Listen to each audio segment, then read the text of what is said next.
The only thing that would guarantee Israel's security was regime change, beginning in Iraq, then Syria, then Saudi Arabia, then Iran. And they had a very grand vision of what they thought should be done. Certainly these neoconservatives who had a very close relationship with their right-wing colleagues, as it were, in Israel, felt that Saddam's Iraq was a threat to Israel. And so to get rid of Saddam would solve a lot of problems. Israel, being without gas, without water, without a river of its own, could indeed benefit from Iraqi energy on favorable terms, and that would be a strategic military, economic, and political objective on the part of the Israelis and their supporters in the United States. This relates to something I did not mention, and namely an Israeli strategic objective to shift the international limelight, to shift the American agenda, to shift the American attention span east of the Eastern Mediterranean. North, south, west, or east, doesn't matter. Just get it off of the Israeli-Palestinian conflict, get it off of the Intifada, get it off of Israel as such. And if there is another crisis, another conflict, if there's chaos run amok in the Gulf, this serves that interest rather well. You could lance Lebanon, you could land-base Libya, you could bomb Baghdad, you could threaten Tehran, you could incite India, you could provoke Pakistan, you could sock it to Sudan or Syria or Somalia, and whatever works, as well as Jordan, whatever would take the limelight away from the spotlight on Israel.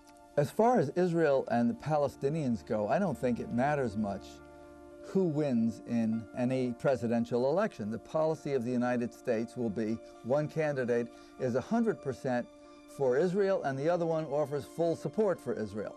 There's no end of threats to the Israelis. The Iranians clearly don't like them.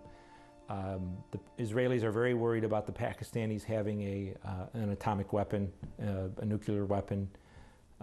But I would say at the moment, probably the Israelis' policies are their own worst enemies. We also have to align ourselves no longer now with the Western European traditional allies, but now we align ourselves with Israel.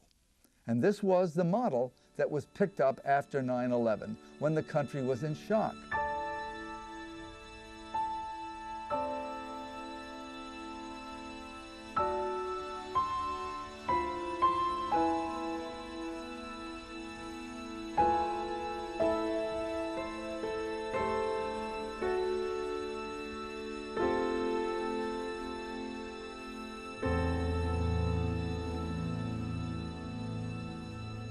We would call the Office of Special Plans, and they would then send to us a file of talking points regarding Iraq, WMD, and terrorism.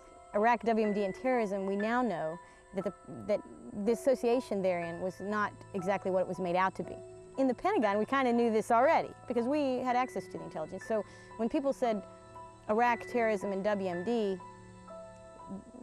it wasn't necessarily a natural connection. The nexus of Iraq and terror is old. The combination is lethal.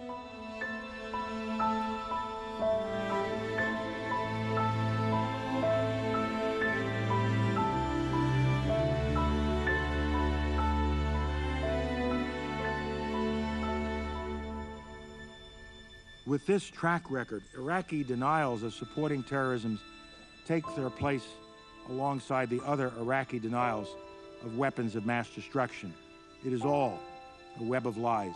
WMDs were largely accounted for, no evidence that he was acquiring successfully or even seeking to acquire more WMD. Certainly no relationship with Al-Qaeda that was of any relevance. I mean, obviously, do Al-Qaeda people pass through? Well, we had more Al-Qaeda in Florida than they ever had in Baghdad.